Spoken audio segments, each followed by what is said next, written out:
मित्रांनो नमस्कार, मी मिलिंद जाधव। आता साधारणतः 2 वाजलेले आहेत, सॉरी 2:30 वाजलेले आहेत आणि तुम्ही इथे बघत आहे मी महानगरपालिकेमध्ये सकाळपासून आलेलो आहे। आज 2-3 गोष्टी झाल्या। एक तर पहिल्यांदा अगोदर मी सगळ्यात झोन 2ला गेलो होतो, जो मी मागे सांगितलेलं आहे की माझ्या रोडवरच येतो। तिथे अविनाश सकपाळ यांच्याशी माझं बोलणं झाल्यानंतर मी आता मेन बिल्डिंगमध्ये आलेलो आहे। तिथं फार महत्त्वाचं आज जे झालं ते अगोदर सांगतो।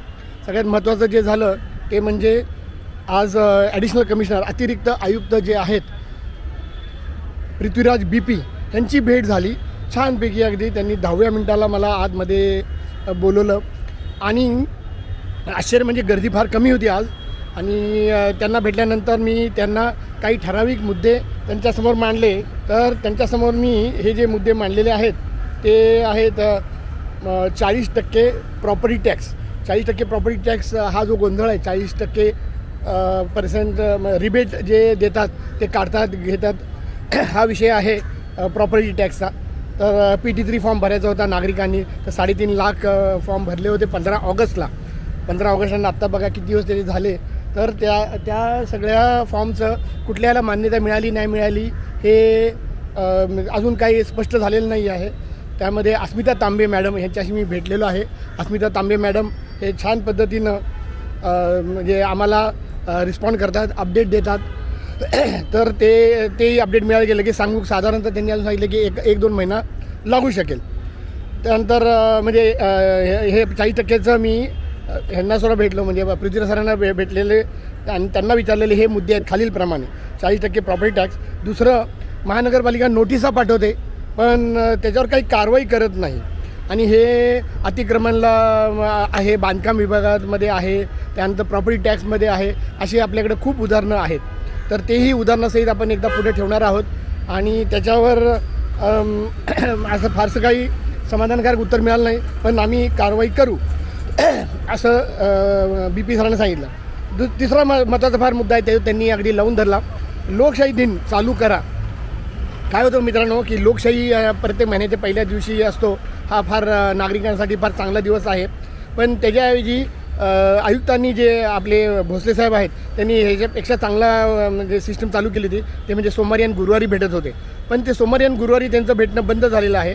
आज सुद्धा संध्याकाळी म्हणजे 3:30 ते 5:30 त्यांची काय ते वेळ असते, तेही मी भेटल्यानंतर तुम्हाला मी सांगेनच की आज काय होतं आहे। पण आता ते आयुक्त भेटत नाही, त्यांच्याऐवजी जे आपले अविनाश सकपाळ साहेब आहेत झोन 2चे, त्यांना मी सकाळी भेटून आलेलोच आहे, पण तरी मी आता त्यांना भेटणार आहे। आणि शेंडे साहेब आणि आणखीन 2-3 काही क्लास 1 ऑफिसर आहेत, ते भेटतात, ते तक्रारी घेतात नागरिकांच्या। आणि पण मी मागच्या साधारणतः 3-4 महिन्यापासून बघितलेलं आहे की कामच पुढे सरकत नाहीत। या लोकांना कोणी HOD म्हणजे हेड ऑफ द डिपार्टमेंट जे आहेत वेगवेगळ्या विभागाचे, ते कोणी सिरियसली घेत नाही। जसं आयुक्त होते तर मी त्यावेळी त्यांचं कौतुकी केलं होतं, तिथल्या तिथं ते सांगत होते की म्हणजे हे तक्रारदार आणि हे डायरेक्टली HOD समोर बसायचे, तिथल्या तिथं ते सांगत होते आणि त्याप्रमाणे ते सगळ्याच्या प्रॉब्लेमचं स्पष्टीकरण देत होते। तर त्याच्याऐवजी आता कमीत कमी ते नाही तर कमीत कमी तुम्ही म्हणजे लोकशाही दिन तर चालू करावा, जो महिन्यातनं 1 दिवस असतो, त्या दिवशी तरी आयुक्त भेटावेत अशी मी ह्यांना ॲडिशनल कमिशनरांना विनंती केलेली आहे आणि त्यांनी ती विनंती मान्य केलेली आहे।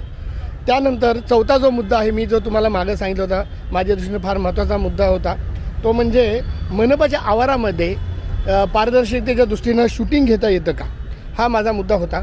तर त्यावरचं उत्तर ॲडिशनल कमिशनरचं फार इंटरेस्टिंग आहे। ॲक्च्युली सुरुवातीला ते तर म्हणले की नाही, आम्ही अशी परवानगी देऊ शकत नाही, काहीतरी एखादं जर कारण असेल ते सांगा वगैरे। तर मी त्यांना विचारलं की हा काय गुन्हा आहे का, समजा मी जर शूटिंग घेतलं तर हा काय मी ऑफेन्स किंवा गुन्हा माझ्या हातनं घडणार आहे का। तर त्यावरचं त्यांनी असं स्पष्ट असं उत्तर दिलं नाही। माझा उद्देश हाच होता की व्लॉगिंग मी जे करतो त्यावेळी जर कुठले अधिकारी बोलायला तयार असेल तर त्यांच्या आवारात तर मी घेईन। अर्थात ह्यामध्ये हा विषय बिलकुल नाही बरं का की एखाद्या व्यक्तीचं पर्सनली मध्ये अधिकारी असो नाही तर कुणी असो, त्यांच्या कन्सेंटशिवाय घ्यायचं का नाही घ्यायचं हा मुद्दा यामध्ये नाही।